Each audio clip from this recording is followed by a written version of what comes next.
जय हिंद मेरे प्यार दोस्तों। आज मैं आपको कक्षा 10 प्रश्नावली 8.1 का प्रश्न संख्या पहले का हल कराऊंगा। कह रहा है त्रिभुज ए बी सी में जिसका कोण बी समकोण है, ए बी बराबर 24 सेंटीमीटर और बी सी बराबर 7 सेंटीमीटर है, तो निम्नलिखित का मान ज्ञात कीजिए। यानी sign A cos A sign C cos सी का मान ज्ञात करना है। तो चलिए एक सबसे पहले त्रिभुज बना लेते हैं और कोण बी समकोण करते हैं।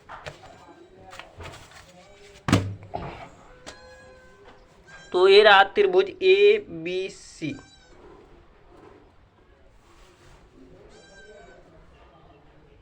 त्रिभुज ए बी सी और कह रहा है जिसका कोण बी समकोण है। समकोण यानी 90 का है। समकोण यानी 90 का है। तो त्रिभुज ए बी सी और कोण बी समकोण है कह रहा है। तो ए बी का मान दिया है 24 सेंटीमीटर। ए बी का मान दिया है 24 सेंटीमीटर। और बी और सी का मान दिया है 7 सेंटीमीटर है। तो निम्नलिखित का मान ज्ञात कीजिए। आप जानते हैं कि साइन थीटा बराबर होता है लंब बटा कड़। मान लीजिए लंब बटा कड़ होता है। अगर हम ए ले लेते हैं तो ए लंब हो जाएगा और ए आधार हो जाएगा। कड़ तो हमें पता ही नहीं है, तो कण ज्ञात करना पड़ेगा पाइथागोरस प्रमेय से। देखिए साइन थीटा होता है लंब बटा कड़, तो लंब बटा कड़ होता है। तो लंब तो हमें ज्ञात है 24, लेकिन कड़ तो ज्ञात ही नहीं है। कड़ ज्ञात करेंगे तो लिखेंगे हल दिया है।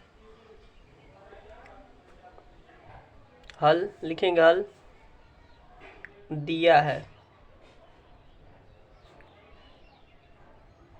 दिया क्या है हमें? त्रिभुज ए बी सी में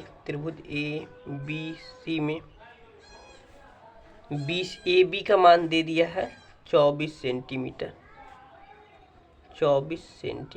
और बी सी का मान दे दिया है 7 सेंटीमीटर और ए सी का मान हमें ज्ञात करना है।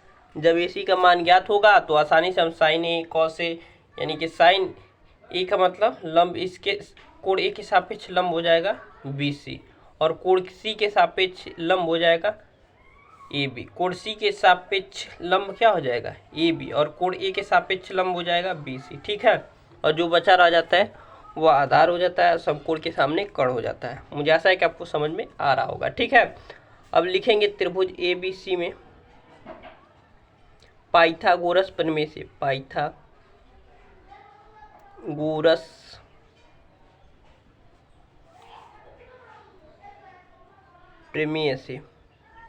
तो पाइथागोरस प्रमेय क्या होता है? कण का स्क्वायर बराबर लंब का स्क्वायर प्लस आधार का स्क्वायर। तो कण हमें ज्ञात करना है, तो यहाँ से लिखेंगे कण। देखिए स्क्वायर हटा तो रूट में आ जाएगा, लंब का स्क्वायर प्लस आधार का स्क्वायर। स्क्वायर हटा तो रूट आ गया। ठीक है, तो कण का मान हमारे पास आ जाएगा। देखिए कण लंब का मान दिया हमारे पास, अगर कोण सी के सापेक्ष लेते हैं तो 24 का स्क्वायर प्लस आधार दे दिया 7। देखिए आधार कौन होता है?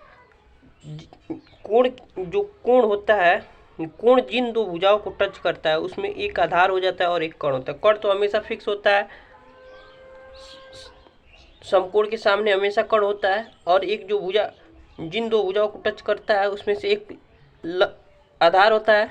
तो आधार ए हो जाए, दो भुजा को छू रहा है ना, एक ए नीचे वाला और एक इधर वाला, तो इधर वाला हो जाएगा आपका ए सी हो जाएगा आपका कण, और बी सी हो जाएगा आधार। इसी प्रकार मान लीजिए कोण ए के सापेक्ष लेते हैं, तो ये भी दो भुजा को छू रहा है, ए बी और ए सी को, तो ए बी आधार हो जाएगा और ए सी हमेशा कण ही रहता है। ठीक है, अब देखिए आधार हमारे पास क्या हो जाएगा? 7, तो 7 का स्क्वायर आ गया हमारे पास। अब देखिए कण का मान आ जाएगा हमारे पास रूट में 24 का स्क्वायर कितना होता है? 576 प्लस 7 का स्क्वायर कितना होता है? 49 तो यहाँ से कड़ का मान आ गया हमारे पास, जोड़ेंगे तो 9 6 15 का 5 और 4 7 11 12 का 2 और 5 1 6। तो कड़ का मान हमारे पास आ गया, रूट 625 का मान होता है 25, तो हमारे पास आ गया 25 सेंटीमीटर। कड़ का मान आ गया 25 सेंटीमीटर। अब लिखेंगे प्रश्नानुसार, यहाँ लिखेंगे प्रश्न के अनुसार, प्रश्नानुसार। तो पहला क्वेश्चन कह रहा है हमारा साइन ए ज्ञात करना है, यानी कोण ए के सापेक्ष साइन का मान ज्ञात करना है। तो साइन ए का मान माने इसके सापेक्ष लेंगे तो लंब क्या हो जाएगा 7। कोण के सामने हमेशा लंब होता है, कोण के सामने हमेशा लंब होता है, कोण के सामने हमेशा लंब होता है, तो लंब क्या हो जाएगा BC। तो लिखेंगे लंब बटा में कण।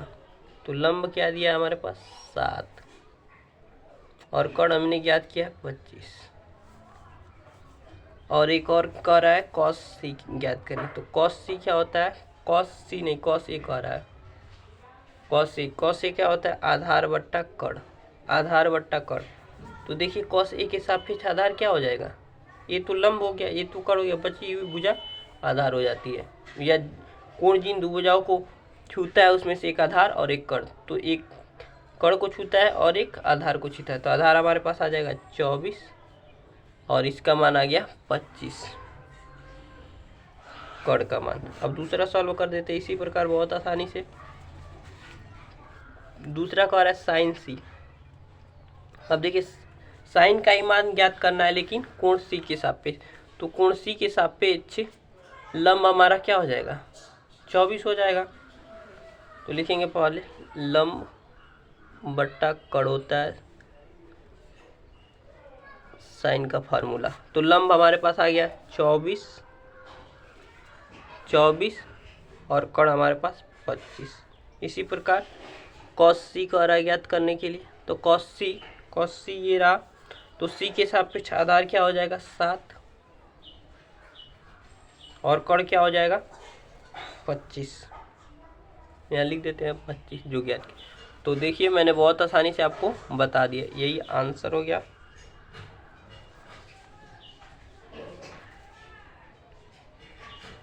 आप पेपर में ऐसे ही करेंगे तो आपको पूरा अंक मिलेगा। मुझे आशा है कि आपको समझ में आ गया होगा। मैंने बहुत आसानी से और बहुत मज़े से आपको समझा दिया। मिलते हैं अगले वीडियो में प्रश्न संख्या दूसरे के हल के साथ।